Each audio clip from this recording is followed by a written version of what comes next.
Hey, this is Eric with Astrology for Awakening.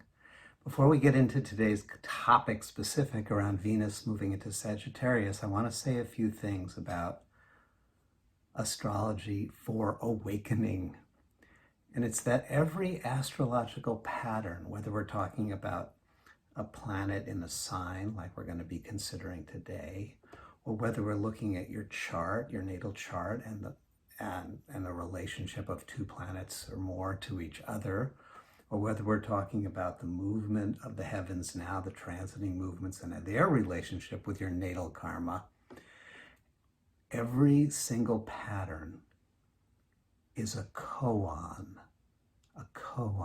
K-O-A-N. Now, you may not be familiar with that word. So what is a koan? This is a Japanese word that refers to a particular kind of question that is used in the Zen Buddhist tradition to cultivate an awakening. And one of the most famous ones that is kind of in the vernacular culture is, what is the sound of one hand clapping? So, to the surface mind, to the rational mind, it makes absolutely no sense. But that's not the point. The point is that the koan isn't really a cognitive question. It's not a puzzle to be solved. It's not a riddle that you can untangle with any kind of thought or penetrating insight. Really, solving a koan isn't a matter of figuring it out. It's more a matter of, and a practice of, entering into the question itself to discover its living meaning in your own experience. In that sense, a koan is a stand-in for your life itself, because the unfoldment of the meaning of life, of your life, occurs in the mindful, awake, embodied experience of that life. And astrology is a symbol system that it provides us with doorways and invitations to entering into our life at a deep, meaningful, awake level. So all the astrological patterns in that sense are koans, questions, spiritual questions that are beckoning us to enter into a deep and experiential journey into the living meaning of that pattern. Now, in the West, Rainer Maria Rilke, the great German poet, he gave us an understanding of of this kind of koan or questioning practice in his book, Letters to a Young Poet, which he wrote a series of reflections and comments to a young poet who was struggling with how to actualize his poetic calling, his artistic calling. And Rilke wrote, "I want to beg you as much as I can, dear sir, to be patient toward all that is unsolved in your heart." To all that is unsolved in your heart. We're talking about Venus today, the heart. To be patient towards that and to try to love the questions themselves, like locked rooms and like books that are written in a very foreign tongue. So to understand Venus into Sagittarius, we need to pause. We need to recognize that this is a configuration, a life energy patterning that is presenting us with a koan. And while there are definitely libraries of books that are written to describe the meaning of Venus in Sagittarius and how it can express itself in our lives, in our work, in our relationships, in our psychology, and that none of these books are inherently wrong, they are all answers someone else is providing that can stop us from a deeper practice, a deeper inquiry, and an entering into the soulful terrain within us that Venus in Sagittarius is offering. So Rilke advises, do not seek the answers which cannot be given to you because you would not be able to then live them. And the point, he says, is to live everything, to live the questions now. And that phrase, live the questions, has become kind of a mantra in many self-development communities.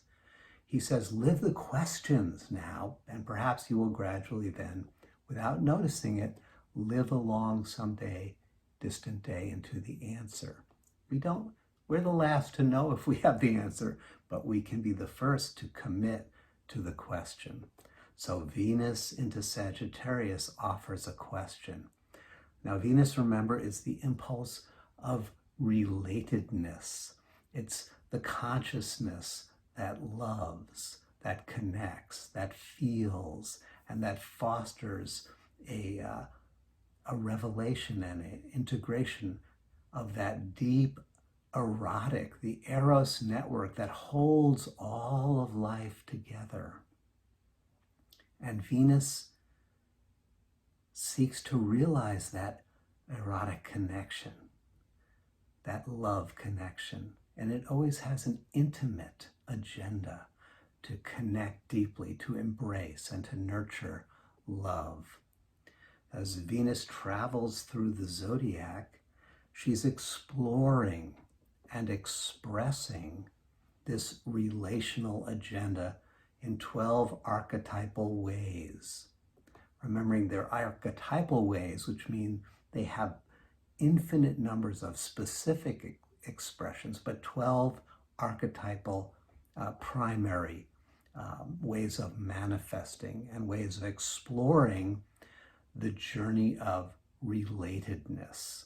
So Venus has just emerged from the deep dive into the depths of Scorpio. We talked about that in another episode, where there were lots of feelings and lots of discoveries and lots of unpacking of the deep and wounded places in the soul that needed to be loved themselves and blessed themselves in order for loving relationships to flourish in an undefended and profound way. Coming out of those depths, she moves into the field of Sagittarius, which brings quite a different flavor and a different focus. Because Sagittarius, let's say, is the archetypal symbol of the seeker, the journeyer, the one who's on a quest and a journey of discovery. Sagittarius is in pursuit of the horizon, which as we pursue it, continues to expand. You know, you're swimming out in the ocean out here. My son likes to swim like deep water, long distance, but the further he goes, the horizon keeps expanding. And it's the same in the Sagittarian journey. Every insight, every philosophical revelation, every deep understanding opens up further implications, opens up deeper, more expansive possibilities that transcend and include what has come before and even this moment's revelation. It reminds me of a line from the Four Quartets by TS Eliot: "We shall not cease from exploration." That could be the tagline for Sagittarius energy. We shall not cease from exploration. It's a pure Sagittarian sentiment, which also has this flavor of the thirst for freedom, for the unbounded spaces within which the mind can explore, the mind that's aflame with Sophia, love of wisdom. So this brings us to the koan. We have love, the Venus in Sagittarius, the seeker explorer, brings us to, I'm thinking, two koans. How can the cultivation of loving connection be a catalyst for ever-expanding freedom. I'll say it again. How can the cultivation of loving connection be a catalyst for ever-expanding freedom? That's the inquiry. That's the koan. Another one would be, how can love become an adventure of endless learning and growing?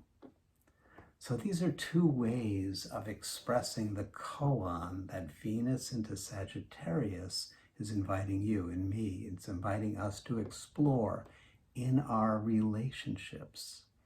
Consider your current relationships with lover, with partner, with those you love, that you're cultivating an intimate heart connection with. And let's take Rilke's advice and live these questions. Let's step into the koan practice of not looking for answers, but allowing the questions themselves to cultivate and to undo our old habits of loving so that we can explore these questions. How can the cultivation of loving connection be a catalyst for ever-expanding freedom?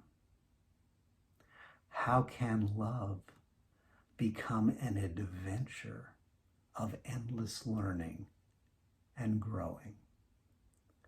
I look forward to meeting you on the path of that awakening journey. Thank you.